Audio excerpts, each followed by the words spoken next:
After 4 long months away on business, the thought of finally returning home to Catherine filled me with anticipation. I couldn't wait to see her face, to hold her in my arms, and to settle back into the life we had built together. As the plane descended, I found myself thinking about all the little things I had missed. Our late-night talks, the way she laughed at the smallest things, and the feeling of her warmth beside me in bed. I was finally going back to everything that mattered. The first day back was a blur of familiar routines. I had scheduled a quick checkup with Dr. Phillips, my longtime physician, just to make sure everything was in order after the stress of travel. The doctor's office was as it always was, sterile, calm, a place where nothing ever seemed out of the ordinary. Dr. Phillips greeted me with his usual cheerfulness, asking about my trip and making small talk as he went through the standard checks. It was just another routine visit, or so I thought. He then flipped through some files on his desk, probably thinking aloud more than addressing me directly, when he said, "Oh, and congratulations, Henry. I see Catherine's about 2 months along now. Must be exciting times ahead." For a moment, the world seemed to stop. His words hung in the air like a thick fog, suffocating and cold. My mind tried to process what I had just heard. 2 months? That was impossible. I had been gone for 4. 2 months? I repeated, my voice hollow, as if the words didn't belong to me. Dr. Phillips looked up, his face suddenly serious as he realized the implication of what he had just said. "I'm sorry, I assumed you knew." But his apology couldn't undo the damage. My body tensed, my heart pounding in my chest like a war drum. This couldn't be real. There had to be some mistake, a mix-up in the records, a misunderstanding. But deep down, I knew there was no mistake. The timeline was too clear, too damning. Without another word, I stood up and left the office, ignoring the concerned calls from Dr. Phillips as I stormed out. The cool air outside hit me like a slap, but it did nothing to clear my thoughts. My mind was racing, a whirlwind of anger, betrayal, and disbelief. Catherine was pregnant, and the child wasn't mine. The short drive home felt like an eternity. Every second was filled with the overwhelming realization that the life I thought I knew was a lie. Catherine, my wife, the woman I had trusted with everything, had betrayed me in the worst possible way. As I pulled into the driveway, I noticed the house looked the same as always, calm, inviting, like nothing had changed. But everything had changed. My world had just been turned upside down, and there was no going back. I sat in the car for a moment, gripping the steering wheel so tightly my knuckles turned white. The rage bubbling up inside me was almost unbearable. I couldn't decide what to do first, confront her, scream, break something. But one thing was certain, this nightmare was just beginning. The drive home was a blur. The road stretching out before me like an endless expanse of disbelief. Each mile felt heavier than the last, the weight of my thoughts pressing down with crushing force. I could barely keep my grip on the steering wheel, knuckles white from the tension coursing through me. My heart pounded so hard it seemed to echo in my ears, drowning out everything else. As I pulled into the driveway, the familiar sight of my home did nothing to calm me. If anything, it only intensified the storm brewing inside. I was no longer the man who had left for a business trip. I was a vessel of fury, a raging tempest ready to explode. I stormed into the house, the silence inside amplifying my anger. The world beyond the front door seemed distant and irrelevant. My focus was entirely on Catherine and the lie she had been living. I found her in the bedroom, sorting through some clothes, a mundane task that seemed absurdly normal considering the upheaval. I didn't waste a moment. "Catherine!" I snapped, my voice cutting through the stillness like a blade. Her head snapped up, her eyes wide with surprise. "What's wrong?" she asked, trying to mask the fear in her voice. But I didn't give her the chance to shield herself. "I know," I said, my voice trembling with anger. "Dr. Phillips told me. You're 2 months pregnant. And it's not mine." Her face went ashen, her eyes widening in shock. For a moment, she stood frozen, unable to speak. The silence that followed was unbearable, each second stretching out like an eternity. I didn't mean for this to happen, she stammered, but her voice was weak, lacking conviction. She took a step back as if trying to distance herself from the storm that was me. Not mean? I roared, my anger breaking free. How could you not mean this? You were supposed to be my wife. How could you betray me like this? Tears began to well up in her eyes, but they only served to fuel my rage. Her silence was more damning than any words could be. I could see the realization dawning on her. The full weight of her betrayal crashing down. Tell me it's a mistake, I demanded, but I knew deep down that it wasn't. Her continued silence spoke volumes. I'm so sorry, she finally whispered, but the words felt hollow. They could never undo the damage done, nor could they erase the betrayal that had shattered everything I believed in. I turned away, feeling like I was suffocating in the room that once felt so safe. My mind was a whirlwind of thoughts, each one more painful than the last. The house, once a sanctuary, now felt like a prison, filled with echoes of the life I thought we had. With one last look at Catherine, who was now sitting on the edge of the bed, her shoulders shaking with silent sobs, I walked out. The door slammed shut behind me, the sound reverberating through the empty house like a final verdict. I knew that the road ahead would be long and painful.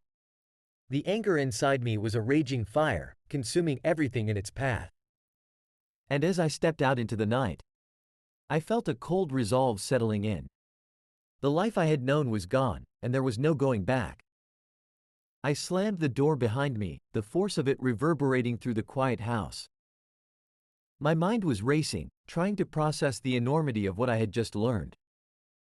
I paced back and forth in the living room, the realization settling over me like a suffocating blanket. I could hear Catherine's soft, trembling sobs from the bedroom. I wanted to ignore them, to shut out the sound of her despair. But I couldn't. I needed answers, and I needed them now. I marched back to the bedroom, where Catherine was sitting on the edge of the bed, her hands covering her face. Her shoulders shook with each sob, her entire body betraying the guilt and fear she felt. Catherine! I shouted, my voice raw and jagged. I need to know everything. Who is he? Who's the father of your child? Catherine looked up at me, her eyes red and swollen from crying. She seemed to shrink under my gaze, her fear palpable. Henry, please. I didn't want this. I never wanted to hurt you. Just tell me, I demanded, my patience wearing thin. Tell me who he is. She took a deep breath, struggling to compose herself. His name is Mark. Mark Harrison. I met him a few months ago. It was a mistake, Henry. I was lonely and... A mistake? I cut her off, my voice rising in anger. A mistake that resulted in a child that isn't mine? That's not a mistake, Catherine. That's betrayal. She flinched at the venom in my voice. I'm so sorry. I never meant for any of this to happen. It was supposed to be a fling, something that would pass. But I got pregnant, and now I don't know what to do. Her confession hit me like a tidal wave. Everything I had believed in, everything I had trusted, was shattered in that moment. My heart felt like it had been ripped from my chest, and a cold rage took its place. I paced the room, my mind spinning with thoughts of revenge. I couldn't just walk away from this.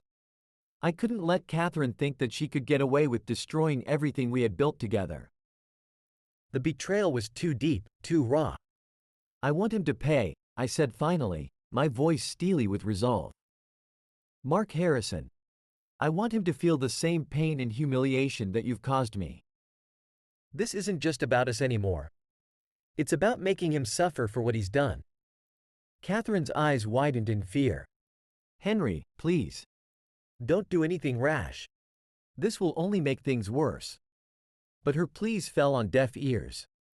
I was beyond reasoning, consumed by a burning desire for retribution. I couldn't erase the pain of her betrayal. But I could make sure that Mark paid for his role in this nightmare. I've made up my mind, I said, turning away from her. I'm going to make sure that both of you know exactly what it means to cross me. You may have destroyed our life, Catherine, but I will not let this go unanswered. With that, I walked out of the room, leaving Catherine behind in her anguish. The house, once a symbol of our shared happiness, now felt like a battleground. The anger inside me was like a firestorm, consuming everything in its path. And I knew that nothing would ever be the same again.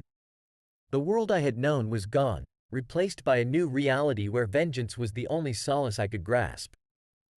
I walked out of the bedroom, my mind a chaotic storm of fury and plans for revenge. The house felt like it was closing in on me, suffocating me with its normalcy. I needed to control my emotions, to keep up the pretense of calmness while I plotted my next moves. Catherine, still on the bed, seemed to sense that something was different. She was cautious now, her eyes watching me as if hoping for a sign of the man she once knew. I took a deep breath, forcing a semblance of calm to settle over me. It was time to put on a mask of forgiveness. I walked back into the bedroom with a carefully crafted expression of concern. Catherine, I said, my voice now soft and controlled.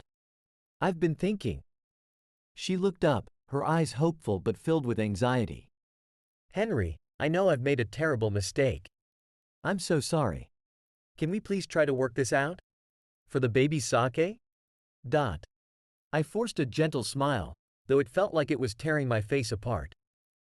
I understand that this is difficult, and I can see that you're sorry. We both made mistakes, but we have a child to think about now. We must try to make this work. Catherine's face brightened with relief. Thank you, Henry. I don't know what I would do without you. I promise I'll make things right. I'll do everything I can to fix this. Her words were like nails on a chalkboard, but I kept my expression neutral. Let's not make any hasty decisions. We need to think clearly and figure out the best way to handle this. I want to be here for the baby. It's not the child's fault. Inside, my mind was already racing with plans for how I would exact my revenge. I had decided to maintain a facade of forgiveness, to appear as though I was willing to move past the betrayal. But in reality, I was plotting every detail of how to make Mark and Catherine suffer for what they had done. I continued to speak with Catherine in the most reassuring tone I could muster. We'll work through this together. We'll find a way to make it work, and we'll make sure the baby has a stable environment. It's going to be hard, but we'll get through it. Her relief was palpable, and she reached out to take my hand. I let her, though the touch felt like a betrayal in itself. Her hopefulness was a stark contrast to the storm brewing inside me. Every gesture, every word of reassurance was a calculated move in my plan for retribution. As the days passed, I maintained the pretense of being supportive and understanding. I attended doctor's appointments with her, helped with the preparations for the baby, and even spoke of our future as if nothing had happened. To the outside world, it seemed like a couple working through their issues for the sake of their unborn child. But behind closed doors, I was meticulously executing my plan. Every action, every gesture was part of a grand scheme to ensure that Catherine and Mark would face the consequences of their betrayal. The pretense of forgiveness was just a cover.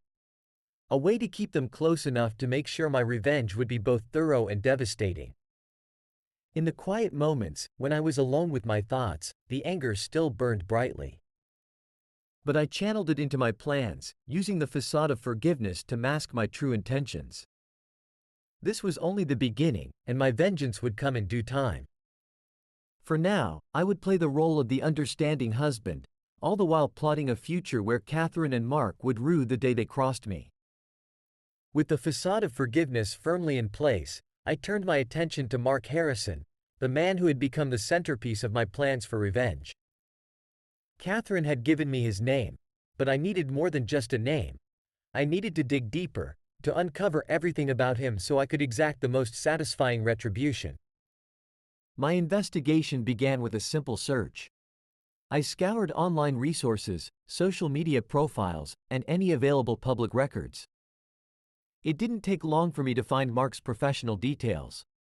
He was a successful businessman with a reputation that, on the surface, seemed impeccable.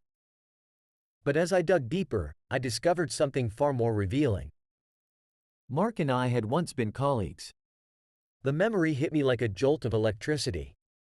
Years ago, before I had even met Catherine, Mark and I had worked together at a company that was involved in various high-stakes projects. Back then, Mark's unorthodox methods and questionable ethics had made me uneasy. We had clashed on numerous occasions, and I had ultimately severed ties with him after a particularly heated disagreement about his shady business dealings. I had forgotten just how much I despised him until now. Mark had always been one to skirt the edges of legality, engaging in practices that were both ethically and legally dubious.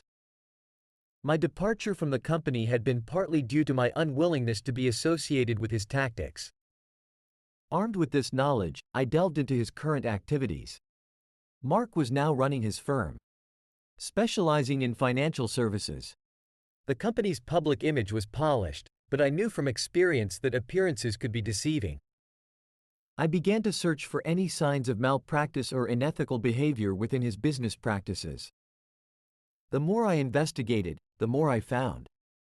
Mark's firm had faced several complaints over the years, including accusations of financial mismanagement and fraudulent activities. The pattern of deceit and manipulation was clear. It was almost poetic justice that this was the man Catherine had chosen, a man whose life and business were built on the same sort of dishonesty that had led to my current predicament.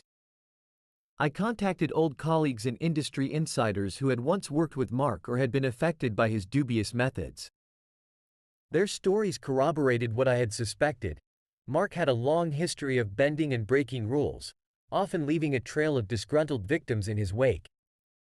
With each piece of information I gathered, my resolve to bring Mark down grew stronger. I meticulously documented everything, creating a dossier of his shady dealings and questionable practices. This would be my weapon. My tool for ensuring that his life, just like his reputation, would be torn apart. As I pieced together the puzzle of Mark's life, I couldn't help but feel a grim satisfaction. The man who had wronged me and contributed to my misery was not the noble figure he had appeared to be. He was a man whose entire career was built on exploiting others and engaging in morally bankrupt practices. This knowledge would serve me well. I was no longer just seeking revenge on Catherine for her betrayal. I was preparing to strike at the heart of the man who had stolen something precious from me, ensuring that both of them would face the full force of my vengeance. With the investigation complete, I felt a cold satisfaction. The pieces were falling into place, and I was ready to execute the next stage of my plan. Mark Harrison's fall from grace was not just inevitable, it was my mission, and I would see it through with ruthless precision. The day had arrived for me to set my plan into motion.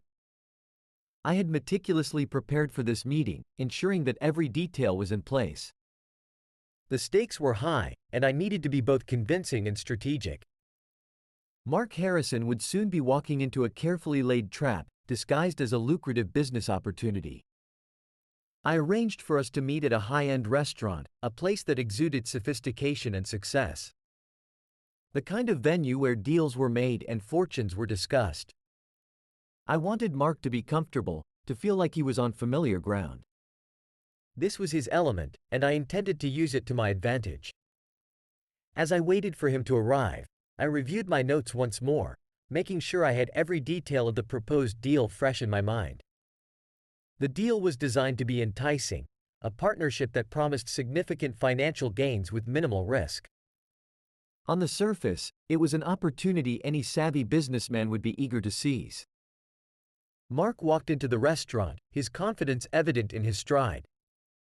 He spotted me almost immediately, and a broad smile spread across his face as he approached. "Henry, it's been a while.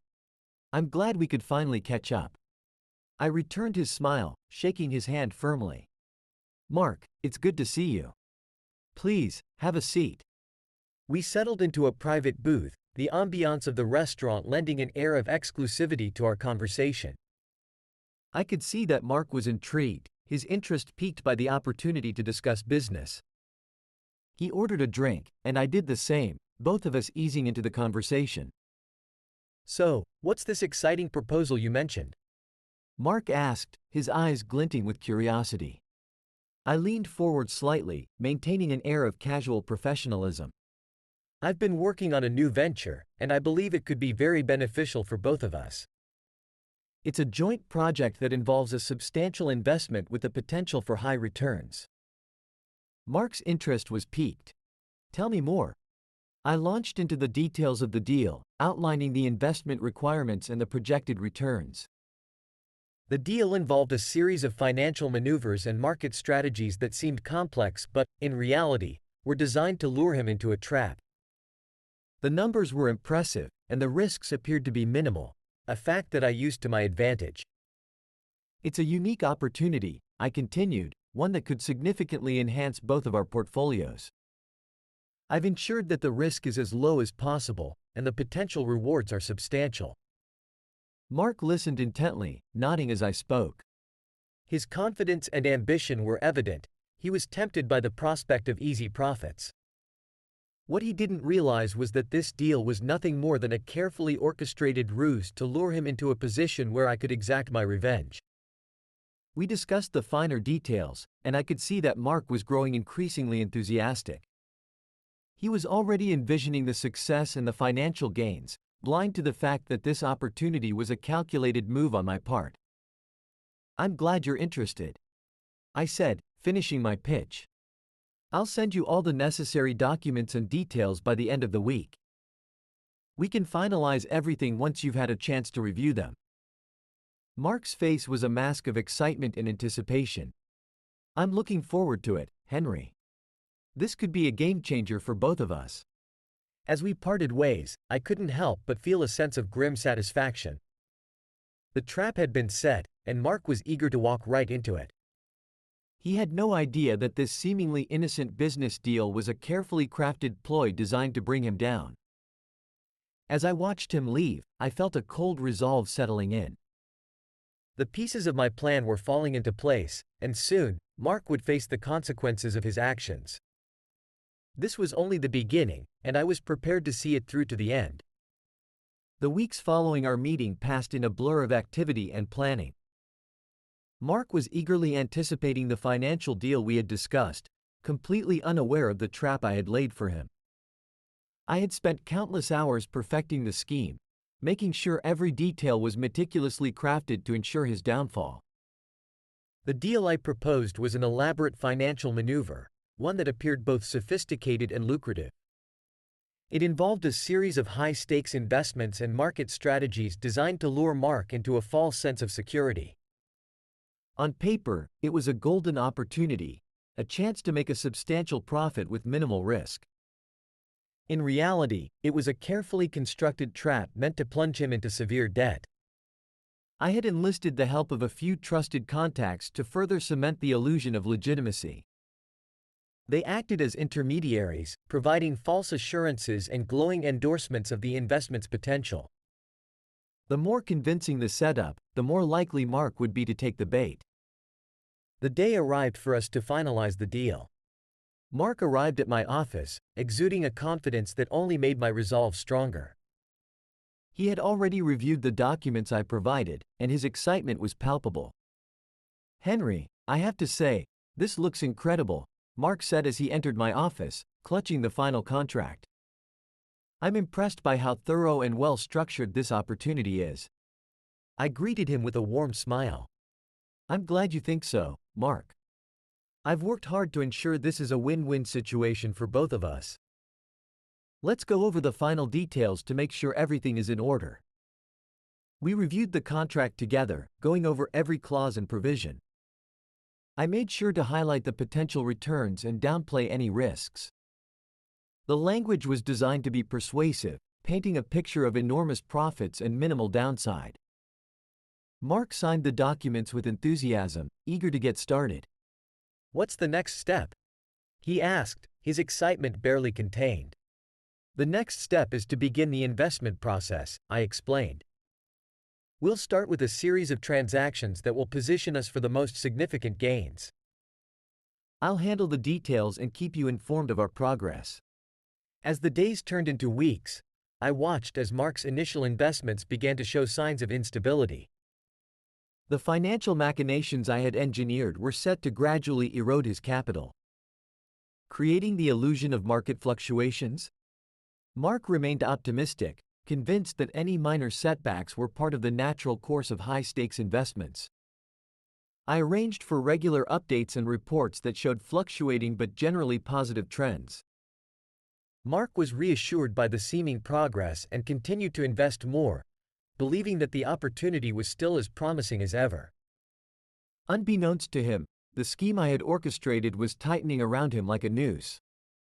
The investments were carefully structured to lead to a series of costly errors and unanticipated expenses.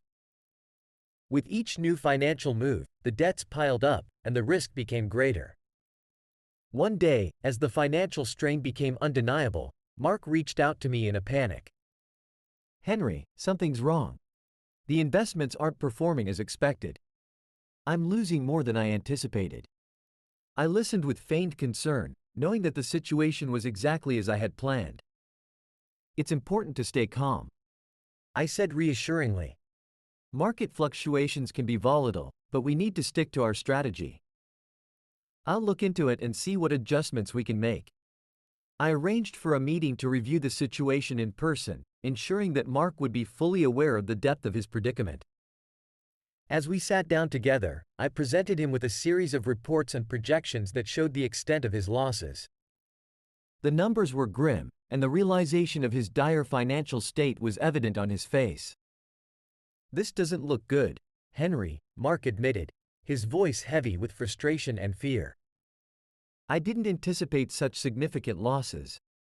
I maintained my sympathetic demeanor. "I understand how you feel. These things can be incredibly difficult to navigate. I'm here to help you find a solution, but we must address this immediately." In reality, the situation was beyond saving. Mark was deep in debt, trapped by the very scheme I had engineered. The satisfaction of seeing him caught in the web of his own making was immense. I had managed to execute my plan with precision, and Mark was now facing the consequences of his misplaced trust. As I watched him struggle to come to terms with his new reality, I felt a cold satisfaction. The web of deception had done its job, and the final phase of my revenge was drawing closer.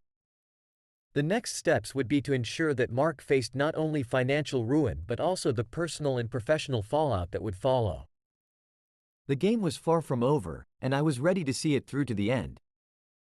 The weeks of meticulous planning had culminated in a single, decisive moment. With Mark's financial ruin well underway and the carefully orchestrated trap closing in on him, it was time for me to unleash the second phase of my revenge. This was where the personal and public humiliation would begin, a calculated move designed to maximize the damage to both Catherine and Mark. I started by making my knowledge of Catherine's betrayal public. It wasn't enough for me to be satisfied with the financial ruin. I wanted to ensure that the personal repercussions were equally devastating. I began to spread the word about the affair and the ensuing pregnancy through carefully chosen channels. Friends, family, and acquaintances were informed in a way that ensured the information would spread quickly. It didn't take long for the news to reach the circles where Catherine and Mark were known. Reactions ranged from shock to outrage, and the impact was immediate. Our social circle was abuzz with gossip and disbelief. Catherine's reputation, once pristine and untarnished, was now in tatters. The scandalous details of her infidelity and the fact that the father of her child was Mark Harrison, a man with a notorious reputation, only added fuel to the fire. The fallout was swift and severe. Friends who once supported her were now distancing themselves, their sympathy eroding in the face of the public scandal. Catherine's previously secure position within our social network crumbled as people began to question her integrity and character. Mark's involvement in the affair further tainted his name, turning public sentiment against him. But I wasn't finished.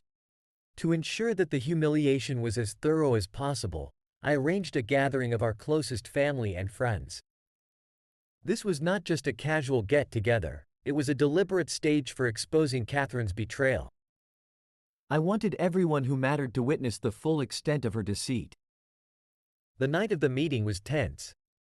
The room was filled with the people who had once been closest to us, all of whom were now seated with a mixture of curiosity and apprehension. Catherine and I had been together for years, and our social circles were tightly knit. This public revelation was going to be the ultimate test of her resilience and dignity. As the evening progressed, I waited for the opportune moment. When I could no longer contain my resolve, I stood up, drawing the attention of everyone in the room. The murmurs quieted, and all eyes turned to me. "I appreciate everyone coming tonight," I began, my voice steady. "There's something important that I need to address, something that concerns us all." The room fell silent, and Catherine's face turned pale. She had a premonition of what was coming, but nothing could have prepared her for the impact of my words. "I've recently learned that Catherine has been unfaithful," I continued, deliberately pausing to let the weight of my words sink in. "She's carrying a child, and the father of this child is none other than Mark Harrison." The gasps and murmurs that followed were a mix of shock and disbelief. Catherine's eyes filled with tears, but she remained seated, unable to escape the public scrutiny. Mark's name, once synonymous with success and respectability, was now dragged through the mud alongside hers. "This betrayal has not only affected our relationship but has also humiliated all of us," I said, letting the gravity of the situation hang in the air. I wanted everyone to know the truth, to see the full extent of the damage caused by this affair. The reactions were a painful chorus of disbelief and condemnation. Friends who had once celebrated Catherine's achievements now looked at her with pity or contempt. Family members, who had always stood by us, struggled to reconcile the image of a happy couple with the scandalous reality before them. As the evening unfolded, Catherine's attempts to defend herself were met with a cold, unfeeling reception. The more she tried to explain, the more she seemed to dig herself into a deeper pit of public disgrace. Her relationships with family and friends, once strong and supportive, were now strained and fractured. Mark, who had come to the meeting with a sense of detached curiosity, was also exposed to the harsh judgment of those he once held in high regard. His reputation, already damaged by his financial troubles, now faced an even greater blow as the details of his affair became public knowledge. By the end of the night, the damage was done. Catherine and Mark were left to face the consequences of their actions. Their reputations in ruins and their relationships irrevocably altered. I had succeeded in not only exposing their betrayal but also in ensuring that the repercussions were as extensive and humiliating as possible. As I left the gathering, I felt a grim satisfaction. The second blow had landed, and the fallout would be felt for a long time. The final phase of my revenge was approaching, and I was prepared to see it through to the end. The final phase of my revenge had arrived, and the stage was set for Mark Harrison's complete and utter destruction. With the financial trap I had meticulously laid now fully operational, it was only a matter of time before the consequences would come crashing down on him. Over the weeks that followed our public revelation, the strain on Mark's finances became increasingly apparent. The investments I had orchestrated were designed to hit him hard, creating a perfect storm of financial calamity. Each transaction, each market maneuver, was intended to bleed his resources dry. Mark's once thriving business began to falter. The high returns he had anticipated were nowhere to be found, and the mounting losses quickly overshadowed any remaining gains. He was forced to seek additional funding to cover his ever-increasing debts, but every attempt to salvage his financial situation only led to deeper entanglements. The more he tried to rectify the situation, the worse it became. Creditors started to close in, and his financial stability eroded faster than he could manage.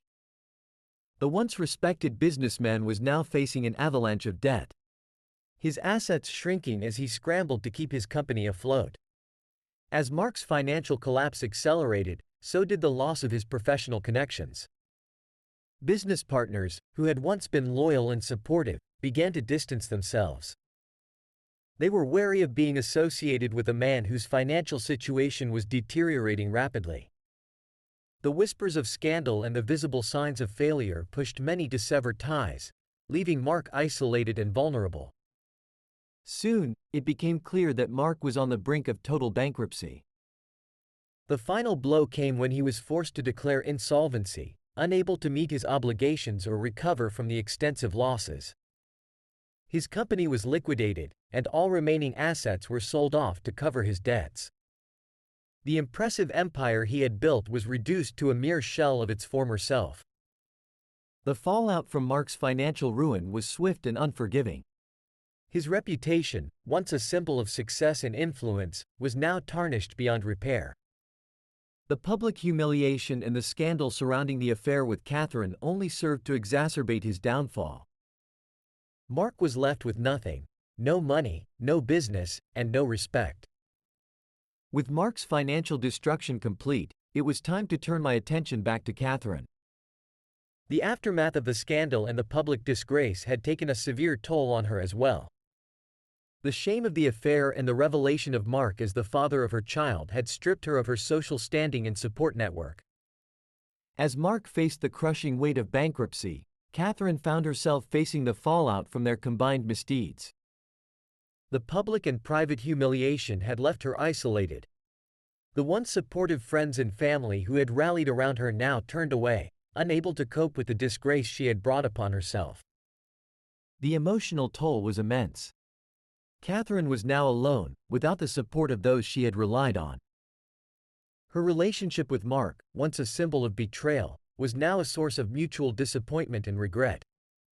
The affair that had seemed so alluring in the beginning had ultimately led them both to ruin. Without the financial stability and social support that had once been a part of their lives, Mark and Catherine were left to confront the harsh reality of their actions. Their lives, once filled with ambition and success, were now marked by solitude and regret. Mark spent his days dealing with the consequences of his financial collapse, struggling to make ends meet and grappling with the reality of his shattered dreams. Catherine, meanwhile, faced the harsh judgment of a society that had once admired her. The weight of their choices bore down on them, leaving them to face the consequences of their actions alone. In the end, the lives of both Mark and Catherine had been irreversibly altered. They were left with nothing but the remnants of their former selves, haunted by the memories of their downfall. The consequences of their betrayal and deceit were now a constant reminder of the price they had paid for their actions. As I looked on from the shadows, a sense of grim satisfaction filled me. My revenge had been thorough and complete. Mark and Catherine had been brought low by their own choices, and the retribution I had sought had been achieved. The final chapter of this saga had closed, leaving behind a stark reminder of the consequences of betrayal and deceit. The final act of my revenge was nearing completion, and it was time to ensure that Catherine faced the full brunt of her actions. The divorce proceedings would not be a mere formality, they would be a means to deliver the ultimate blow. I was determined to make the process as harsh and uncompromising as possible, leaving Catherine with nothing. I filed for divorce with the most stringent conditions I could impose. My legal team worked diligently to ensure that every detail was handled with precision, aiming to strip Catherine of any financial support or claim to our shared assets. The documents were filed with clear intent, to leave Catherine destitute and to ensure that she faced the full consequences of her betrayal. During the proceedings, I made sure to present the case in a way that would maximize the impact. I insisted on the division of assets that would leave Catherine with nothing, denying her any claim to our shared property or finances. My legal strategy was ruthless. I was determined to see her left with nothing. The courtroom battles were intense. My attorneys argued aggressively, presenting evidence of Catherine's infidelity and the subsequent public disgrace as factors that warranted the harshest possible conditions. The media picked up on the high-profile case, and the public scrutiny only added to Catherine's humiliation. The proceedings were not just about legal outcomes, they were a public spectacle designed to ensure that Catherine's disgrace was as comprehensive as her financial ruin. The final decree was harsh and unyielding. Catherine was left with no claim to our assets, no financial support, and no means to rebuild her life. The legal victory was complete, and the consequences were severe. I had achieved what I set out to do, to make Catherine face the full weight of her actions. As Catherine grappled with the aftermath of the divorce, the reality of her situation began to sink in. She was now completely isolated, without family, friends, or financial support. Her previous life had been shattered, and she found herself with nowhere to turn. Her attempts to reach out to me were met with cold indifference. I remained resolute in my decision, refusing to offer any form of reconciliation or support. My resolve was unwavering. I had no intention of showing any sympathy or leniency. Catherine's situation was dire. The friends who had once supported her were now absent, her social circle having distanced itself from her in light of the scandal and her financial collapse. The family that had once been a source of strength and support was now estranged, unable or unwilling to stand by her in her time of need. Desperation led Catherine to make several attempts to reconcile with me, hoping for a glimmer of understanding or compassion. She reached out through letters and phone calls, pleading for some form of assistance or a chance to make amends. Her efforts were heartfelt but ultimately futile. I ignored her pleas, maintaining my stance with a cold, detached demeanor. As she faced the harsh reality of her new life, Catherine was forced to confront the full extent of her isolation. Her former home was gone, her financial stability had evaporated, and her relationships had crumbled. She was left to navigate a world that had turned its back on her. A stark contrast to the life she had once known. Her attempts at reconciliation were met with silence, and the reality of her situation became increasingly evident. She had lost everything: family, friends, and financial security. The consequences of her actions were now inescapable, and she was left to face the bitter fruits of her betrayal. In the quiet moments that followed, I reflected on the path I had taken. The revenge I had sought had been exacted with precision, and the outcome had been devastating for both Catherine and Mark. The final chapter of this story had been written, leaving behind a powerful reminder of the cost of betrayal and deceit. With the weight of my past finally lifted, I embraced the opportunity to start anew. The final chapter of my vendetta had been written, and it was time to focus on rebuilding my life and savoring the freedom I had longed for. The future stretched out before me, unburdened by the shadows of betrayal and revenge. I began by immersing myself in new experiences. I traveled to places I had always dreamed of visiting, exploring exotic destinations and immersing myself in different cultures. Each journey was a step away from the past and a step towards a future filled with possibilities. The freedom to explore and indulge in new adventures was exhilarating, and I relished every moment of it. Along the way, I met new people who enriched my life in ways I hadn't anticipated. Friendships blossomed, and I found myself surrounded by individuals who were genuine, supportive, and trustworthy. The connections I formed were a stark contrast to the deceitful relationships of my past. They brought a new sense of joy and belonging, filling my life with positive energy and fresh perspectives. As I built my new life, I took the time to reflect on the journey that had brought me here. The pain and anger of the past had given way to a sense of peace and fulfillment. I was no longer defined by the betrayal and heartbreak that had once consumed me. Instead, I was forging a path that was uniquely my own, one marked by personal growth and newfound happiness. Years passed, and the wounds of the past had healed. I had successfully moved on, and my life was now firmly rooted in a new chapter. It was during one of my travels back to a familiar city that I encountered an unexpected and poignant moment, a chance encounter with Catherine.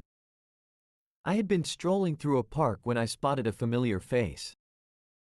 Catherine was there, sitting on a bench with a child by her side. The scene was a stark contrast to the vibrant, confident woman I once knew. She appeared weary and worn, her once pristine appearance now marked by the strains of hardship. As I approached, I could see the toll that time and circumstance had taken on her. The light that had once been in her eyes was now dimmed by exhaustion and regret. The child beside her, a reminder of the life that had caused so much turmoil, seemed to be her sole companion. Our eyes met, and for a moment, there was a flicker of recognition. Catherine's face flushed with a mix of surprise and sorrow. She looked at me with a sense of vulnerability that spoke volumes. The weight of her past decisions was evident, and in her gaze, I saw the full measure of regret and suffering. "Henry," she said softly, her voice carrying the burden of years gone by. "I didn't expect to see you here." I looked at her, taking in the sight of the woman who had once been at the center of so much pain and conflict. The years had changed her, and the consequences of her actions were now visible. The resentment I had once felt had faded, replaced by a sense of quiet closure. "I never imagined I'd see you like this," I said calmly, my tone neutral. "But it seems you faced the consequences of your choices." Catherine nodded, her eyes welling up with tears. "I've had a difficult time. Losing everything and dealing with the consequences, it's been hard." There was a moment of silence between us, filled with the weight of unspoken words and shared history. I saw the reality of her situation, the burdens she carried, the isolation she faced, and the life she was now trying to build. "I hope you find a way to move forward," I said, my voice gentle but firm. "We both have had to deal with our pasts.